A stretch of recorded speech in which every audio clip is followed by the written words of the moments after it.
Hi friends, আজ তোমাদের সামনে তুলে ধরবো পর্ণার বিয়ে এবং এঙ্গেজমেন্টটা। সুন্দর একটা এঙ্গেজমেন্ট ও আশীর্বাদ হয়েছিল ওর, কিন্তু আশীর্বাদের ভিডিওটা আমার ইউটিউবে দেওয়া আছে, তোমরা দেখে নিও। একদম আশীর্বাদের খাওয়া দাওয়া থেকে সমস্ত কিছু।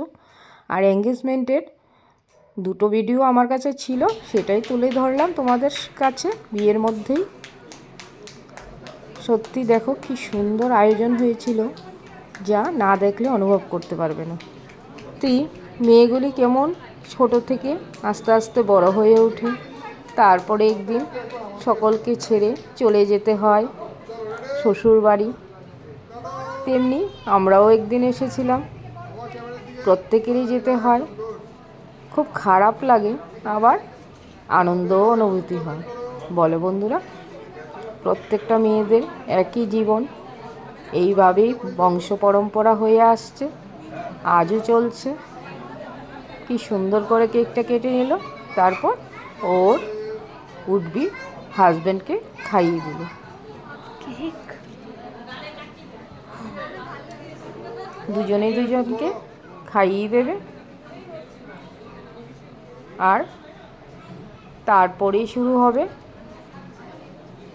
কতদিন বাদেই ছিল এই বিয়ের অনুষ্ঠানটা, আমি একসঙ্গে অ্যাড করে এঙ্গেজমেন্টের পার্ট শেষ দিলাম। এবার বিয়ের তোড়জোড় শুরু হবে, তার জন্য কনে নেল এক্সটেনশন থেকে আরম্ভ করে কিছুই বাকি নেই সাজগুজের। এবার নেল এক্সটেনশন সেরে শাখা পরতে চলে আসলো।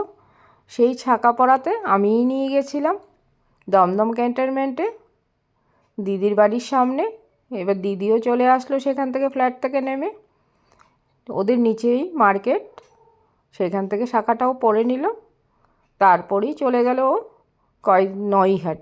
নৈহাটিতে ওর বিয়ে হয়েছিল ওর দাদুর বাড়িতে। তারপরে গায়ে হলুদ শুরু হয়ে গেল, তারপরেই বিয়ে শুরু।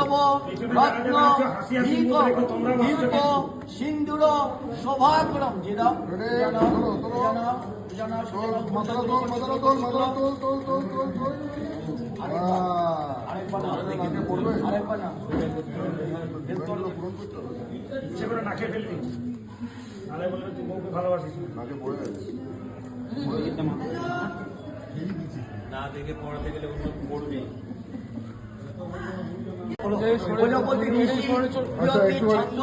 প্রজাপতি দেবতা ব্যস্ত সমস্ত মহাভাজ্যতি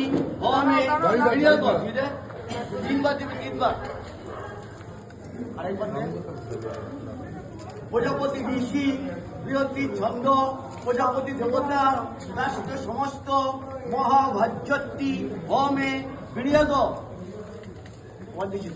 কেমন লাগলো পর্ণার বিয়েটা অবশ্যই কমেন্ট করে জানাবে। আর নেক্সট পার্টে আমি নিয়ে আসব রিসেপশন অনুষ্ঠানটা, পুরোপুরি পাশে থেকো। নমস্কার।